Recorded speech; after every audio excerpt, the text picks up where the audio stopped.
Welcome to Rated ICFS. Today's guest is Marc Walkow. How you doing, Marc? I'm doing fine. How are you? Very, very good. How's the weather upstate? It's not too bad. I actually kind of like it up here. It's friendlier than New York City. Wow. And you can show better movies anyway, probably, right? Yeah. So I'm here with Zeb and Richard, Zeb Schmidt and Richard Lovrich. Hey, Marc. I think you've met. Yeah, you've met. You may have met them both. Yeah, yes, at different times. I was at a couple things at the Japan Society many years ago. I was there the night of the darts and other times. Wow. Yes. We did darts at Japan Society. Now I've done them in Japan, but I didn't know I did them in the U.S. Yeah. It was the screening of, which film was it, did we decide? Mutant Girl Squad. Mutant Girl Squad? Yeah. Mutant Girl Squad was kind of crazy. That's the one that got us kicked out of Japan Society. Oh, no, that's At least short term, but yeah. They weren't so happy about that. But then they kicked the guy out who kicked us out, too. So. Oh, wow. It's a long story. You should ask Paul. So we got Miko Kage's film coming up, Taro Ishii's film, Blind Woman's Curse. Tell us about this film. Blind Woman's Curse is terrific. As you said, it was it's a Taro Ishii film, but it's an odd Taro Ishii film in that he was a Toei Studios contract director. Going back to the 60s, he had made many films for Toei, was kind of a big hit maker, but also had his own track of films that were more in the area of his own obsessions. But he had made the Abashiri Prison series for Toei Studios for many years, and most of the sequels. Was that what really made him a name? That's what made him a name, absolutely. I mean, he had done some really awesome early 60s crime films. What do they call them? I think Toei, I apologize, it's New Action was a brand name at Nikatsu. It was called like Toei gangster films. There was a name for them unofficially that I think Kinji Fukasaku applied to those films because he made a few of them too. But they were basically the gang series based on the Japanese name Gangu that they would put in the titles of all these films, meaning basically gangsters. So they were very much styled after American or French gangster noir films, and are really terrific films. I don't know how much of a hit they were in Japan. I mean, they were enough to justify a bunch of sequels, but a lot of them starred Tetsuro Tamba and other directors and other actors who were on the Toei payroll at the time. And Ishii did a lot of those, and then he wound up being assigned to the Abashiri Prison series, which were not only the breakout films for him in terms of box office success, but also for Ken Takakura being a starring a lead role. It was coincident with Takakura starring in the Tales of Chivalry series at the same time, but he became just like the top-grossing superstar in Japan in the mid-'60s as a result of both series. Ishii's Abashiri Prison series are I mean, they're technically Yakuza films, but they're a bit more melodramatic than the standard form, and involve this honorable guy who's been sent to prison. In the first film, he escapes, and he kind of winds up going back and forth, and they're good, like quintessential examples of what they call the Ninkyo or honorable Yakuza series of films. So that was what Ishii was known for. That's a very long way of saying that Ishii really didn't make films for Nikatsu. And Blind Woman's Curse was a one-off he did. It was the third in a series of films that I believe I'd have to look it up, but I know Kaji was not in any of the other ones, and he may have directed the second one, but they're completely unrelated. And Blind Woman's Curse is definitely, a thing of its own in terms of tone and style. Yeah, it seems to be like it doesn't fit any one genre. It jumps around from one genre to the next. Had he done that sort of thing? I know he did that later, but had he done that? What we said about doesn't fit into any one genre. pretty much like defines the work of Taro Ishii. He was overall just this genre hopping guy, oftentimes within the same film, and he reveled in it. That's one of the things I love about him. I like to compare him to Ken Russell. Exactly. In terms of like Western directors, a guy who worked in, I mean, any genre he worked in, he made his own. So yeah, this film in particular is unique in that it's early in his career of this kind of crazy genre hopping. The stuff he did in the 70s kind of exemplified it a bit more, some of the torture films he did. But I mean, those started in the 60s. He was doing, a film like the Blood and Curse came out in 1970, in the summer of 1970. And in the fall before that, actually on Halloween Day in 1969, Toei released Horrors of Malformed Men, which, is really another like Billboard title for Taro Ishii. We considered defining his style. We considered showing that, and then I rewatched it, and I said maybe not. Yeah, it is bizarre. And I'm looking up now on the Japanese movie database. I apologize. He did direct all 3 of the Rising Dragon films. Blind Woman's Curse. The Japanese title is like Ghost Story of the Rising Dragon, Noboryu-gyu. Which I guess is a reference to like the tattoo on the back of the protagonist.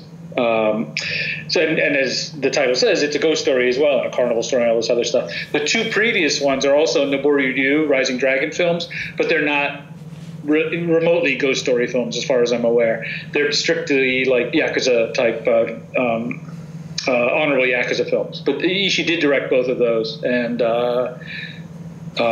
he really strayed pretty far from the genre with the 3rd one.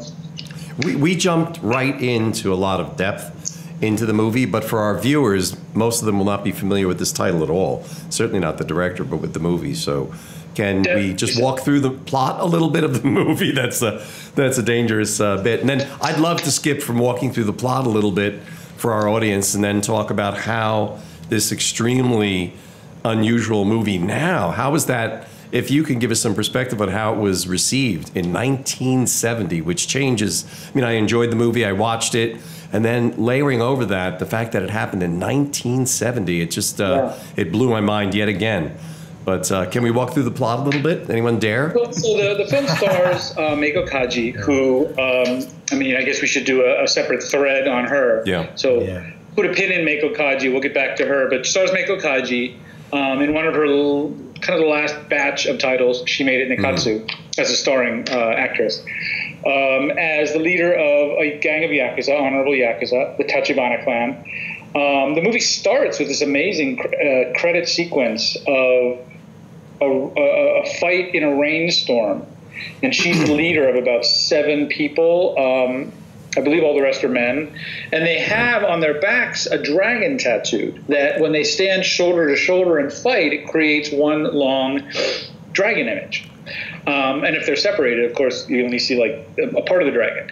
And it's just this amazing visual opening in the credits with a terrific theme song and rain-soaked fight, just filled with style that sets the right tone for the movie. But it's about. Excuse me, Mark. That multiple-person dragon tattoo was such an amazing gag. Like, was that homaged or picked up from someplace, or has it been picked up by other directors after that? It's just so amazing to look at. Not that I can think of, but I mean, it may well have been. I'm assuming it just came from the fevered mind of Taro Ishii. It was so fantastic, yeah. Her Yakuza clan are fighting another clan, of course. She winds up slashing the eyes of one of the antagonists. And then there's a black cat that appears and drinks the blood, which kind of brings in like the black cat ghost mythos, Bakaneko films that were popular in Japan throughout the 50s. Oh, see, I wondered about that. I wasn't sure if it was from Poe, but it's from. No, there's a long-standing Japanese tradition of Bakaneko. So Crazy Cat? Ghost cat films, yeah. Crazy Cat, Baka. Kuroneko, the Shinoda film is Stupid Cat. along that line of mythology. But yeah, there were many films like Shinto Studios in the 1950s made a bunch of Bakaneko films, one of which was directed by Nobuo Nakagawa, who did Jigoku. And it stems from the kabuki tradition, I think. So yeah, no, this is a long-standing tradition of that. This is not a Bakaneko film. There's no humanized cat ghost that appears in the film, as far as I remember. But it's definitely referencing it. Very cool. So basically, she injures this other member of the enemy clan, and then this blind antagonist goes on like a war of vengeance against her clan and starts murdering all of her Yakuza clan's members. And leaving groovy notes. Moves in and out of a carnival. It throws in, freaks and contortionists and you name it. And so she's kind of stalked by this supernatural villain. Yeah, and a hunchback and a diaper man and right, all parts of the carnival, exactly. I know in Blinded with Curses, the first appearance, second appearance. No, I apologize. Third appearance in Teruishi's films of Tatsumi Hijikata, who was one of the creators of the Buto style of dance in Japan. Where Dish would perform mostly naked, like painted white, shaved heads. It was meant to kind of display like human grotesquerie. It's a very controversial style of dance. You gave me a book. You gave me a book a long time ago. Sorry, Mark, of that. I still have it. It was of the dance. Yeah, of the dancing. Oh. And Dance of Darkness. Really documentary bizarre. about it too. Yeah. But Hijikata became friends with Ishii. I think Ishii was just a fan of his, and he put him in a cameo role in Orgies of Edo, one of his early anthology films, and then he's one of the leads in Horrors of Malformed Men, and he appears in this as the Hunchback, adding to the sheer weird quality completely weird. But yeah, so it's kind of like everything with a kitchen sink in this movie. I couldn't even tell what era I was in from time to time. Well, another thing that I think interested Ishii that you see Ishii was a big fan of writer Edogawa Rampo, whose stories were adapted into Horrors of Malformed Men, and were made into many other films that were not made by Ishii. But Rampo's stories are frequently set in the Taisho era, which is the 1920s in Japan, or the Meiji era, which is the one that preceded that. So you get that. The Meiji period is when, in the late 1800s, Westerners were first allowed to officially trade throughout Japan and not just in a couple of trading ports.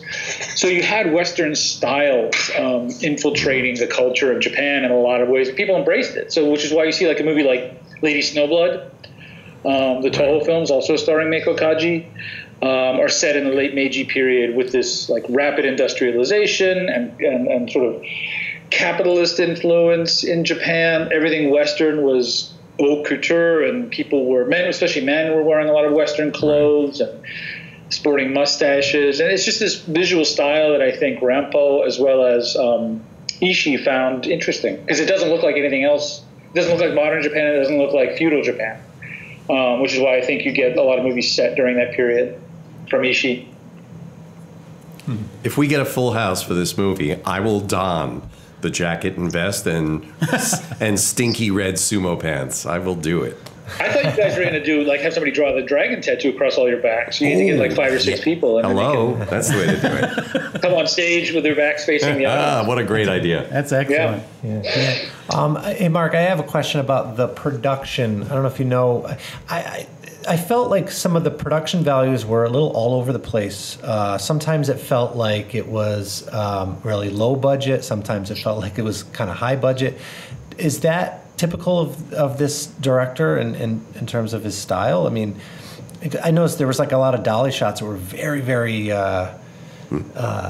just crooked and then some of them were smooth. It was a little kind of jarring.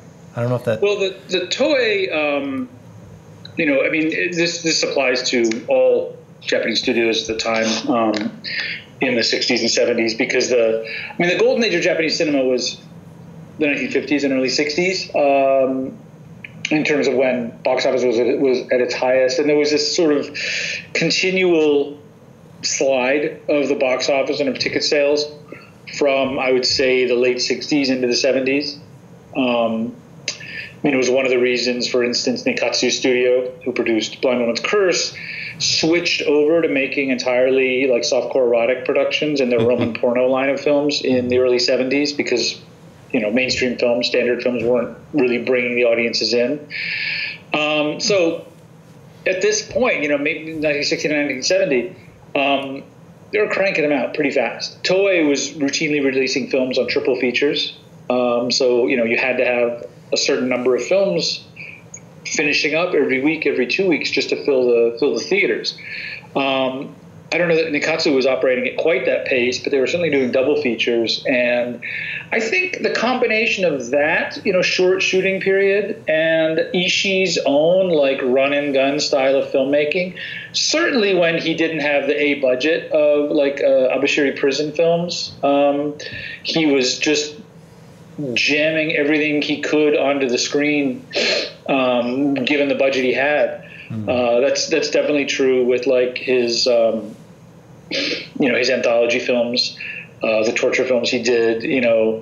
Occasionally he had a big budget and he had the time to do it. Other times he was just pressed for time. And again, like Ken Russell, you look at his films and sometimes they come off really polished, sometimes they come off really slapdash, and I think it's just indicative of his desires to accomplish something, right, whether he had the money to do it or not, right? Or the time. So yeah, I think you're right in that this is it's all over the place, but that's just as a result of whether he had a any kind of tension with the studio or not, I don't know. He was kind of just like an invited guest director at this point to do these three films, which wasn't that uncommon in Japan. There's a lot of instances of Toei directors going to other studios and back and forth, but I think this was just like, I want to get all this on screen, and you give me a certain budget, so some of it's going to look a little fake. I know in the end, the end makes it all worth it. The end is just such a beautiful sequence. There's a lot of great shots of the lead actress, who isn't as much in the film as I had thought. Ukaji? Yeah. But that end sequence with the I don't know, that twisting moon and everything, it was just beautiful. It was really beautiful set, lit and yeah. And you said it might be a good time to bring up the actress Miko Kaji, who we're a little bit familiar with her because we showed Prisoner Jailhouse 41 last year here. But yeah, tell us more about her. So Miko Kaji is the lead actress who plays the Akemi in the Blind Woman's Curse. She was she started at Nikatsu in the 1950s and in the 1960s. I apologize. She started at Nikatsu in the mid 1960s and had small roles. She was originally her real name was Masato Oka, and that's Masato Ota, and that's what she was billed under for her first batch of movies. They were like supporting roles, and she would play like the girlfriend or the little sister of the main guy in a lot of like honorable Yakuza films or romances and things like that.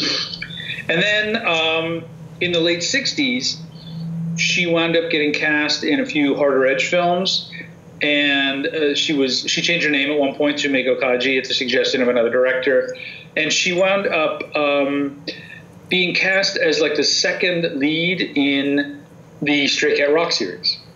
Right. Which you might be familiar with. Stray Cat Rock series were produced by a music company to showcase their star, Akiko Wada, and who plays the lead in the first film. And Miko Kaji was kind of like her lieutenant in this gang of girl gang bikers. Yeah, I just recently rewatched the entire series. Yeah. It's modern day biker action film, mod style. Reportedly, the directors let the girls go out and pick their own clothes, to kind of have them be as of the moment as possible. It really established a look not only for Nikatsu's series, but also for a bunch of Toei girl gang series that followed afterward. But Kaji made such an impression in the first film that they bumped her up to the lead of the second, which is called Wild Jumbo. Stray Cat Rock Wild Jumbo. These were so the Stray Cat Rock films were wound up being 5 films in the series. She's the star or the second lead in all of them. They were pretty big hits for Nikatsu, although not big enough to stop the studio from switching over to Roman porno in about 2 years after they came out. But in 1970, just to give you an idea, in addition to 4 of the Stray Cat Rock films. So Kaji made 4 of the Stray Cat Rock films in 1970. She had Blind Woman's Curse come out, and she had another. She had 11 films total. So she made 6 other films beyond those 4, beyond those 5. I mean, that's an enormous pace for an actor. Just to show that, like, she was like the new big kid on the block. And she's amazing in the Stray Cat Rock film. She finally found her niche, as a lead, not as a wallflower, not as a traditional sort of, kimono-clad heroine, but as a, jeans-wearing, tough-talking, ass-kicking, just tough girl. She's not really an Avenger in any of these films, but she's just this tough, ass-kicking chick. And that's the persona that she wound up sticking with for most of her career. I wonder if people who don't recognize her name or don't weren't at our screening of Jailhouse 41 would probably know her from Lady Snowblood. Right. Exactly. Yeah. So this persona she created in Nikatsu in the early 70s wound up carrying over. She made the Stray Cat Rock series, which ended in 1971. And then she made another 4 or 5 films for Nikatsu as they were making this transition to Roman porno. She left the studio saying, I don't want to do softcore sex films, because the studio turned over its entire production line. Told all the directors and actors, this is what we're doing now. You can stay and do that, or you can move to another studio. And many did, although some directors and actors did stay. And some of them became very successful. But Kaji at the time was being courted by Toei Studios. And Toei put her into a pair of films, kind of pigeonholing her into another role that she didn't fit. They're called the Wandering Ginza Butterfly films, and they're on DVD in the US, so they were. And coincidentally, at the time that Kaji was leaving Nikatsu, Toei was looking for a replacement for their big star, Junko Fuji, who was an older actress who had appeared in a lot of traditional Yakuza films with Ken Takakura. Not the Abashiri films, but other ones. So she retired. She got married and retired, and they were looking for her replacement. So the first thing they did was stick Kaji into the role, not as a period heroine, but actually both Wandering Ginza Butterfly films are modern day, like the Stray Cat Rock films. But the model of her character is still very much in the mold of these traditional Yakuza films, where she's like the honorable, basically sexless, action heroine, Avenger, and I say sexless not in any kind of discriminatory way. The heroes in the male heroes in traditional Yakuza films were sexless also. They were above relationships. They were above emotional connection because they had to dedicate themselves to honor and to justice. Same thing with the female Yakuza heroines, which were a lot fewer, but Junko Fuji was one of them. So they put Kaji into this role where, strangely enough, and Wandering Ginza Butterfly is a weird movie, she's a pool-playing champion, like billiards. Oh. So instead of having swordplay duels, they have a billiard match at the end of the movie. It's very weird. Decent movie. Second one's good. Second one has Sonny Chiba in it. But at the same time she was in these films, Toei also had built up a franchise around her based on this female prisoner Scorpion comic books, and that's what Paul mentioned. And she made 4 of those, and they're just fantastic. They're one of the best series of films ever produced by Toei. And that was just like, between that and Lady Snowblood, which was made for Toho Studios, which poached her from Toei briefly, around the same time the Scorpion films were coming out. She had these 3 amazing series, 4 if you count Wandering Ginza Butterfly, where she's just playing this amazing tough character, and that was how she got this fantastic persona. And just brilliant, powerful physical acting ability. Where, like in the first two in the first two Scorpion films, she barely has any dialogue.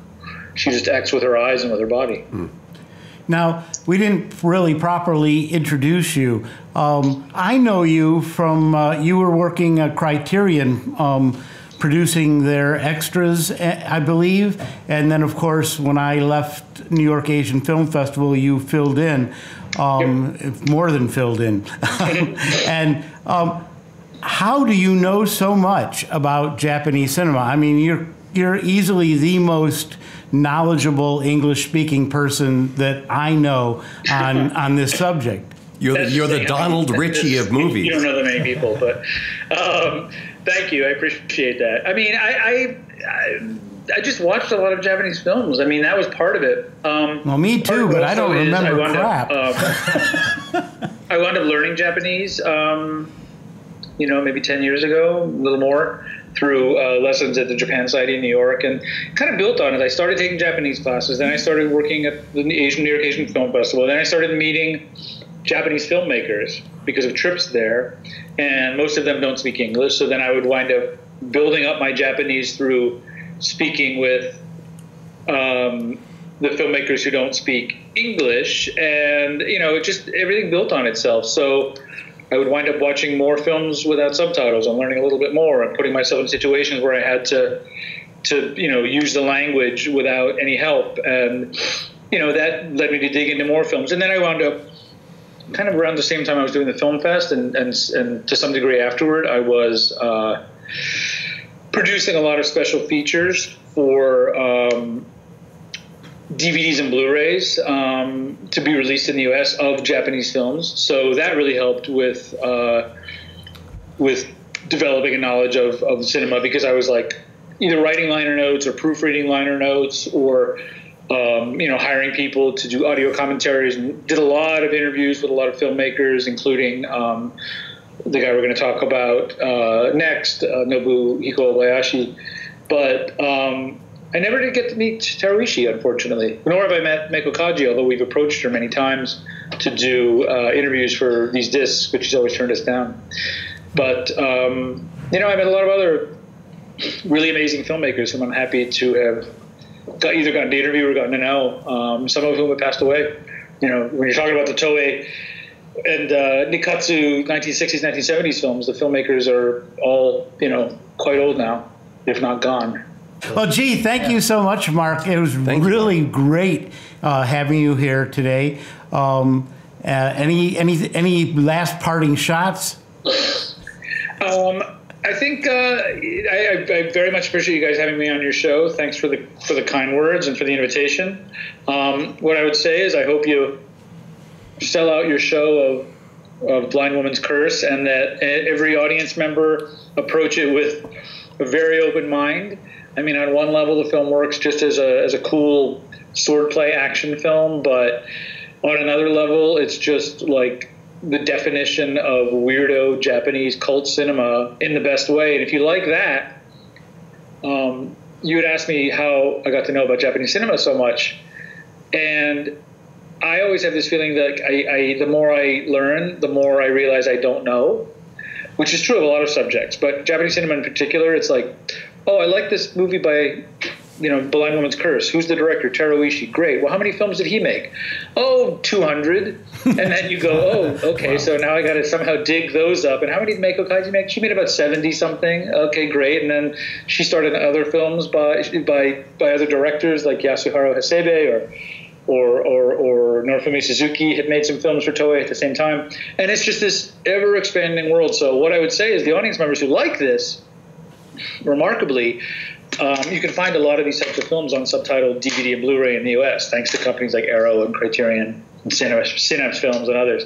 So just dig in deep, Google the titles and the filmmakers, and, welcome to a whole new world of weirdness. Thank you very much. Thank you. Thanks a lot. Take care, Marc. Thanks. Take care.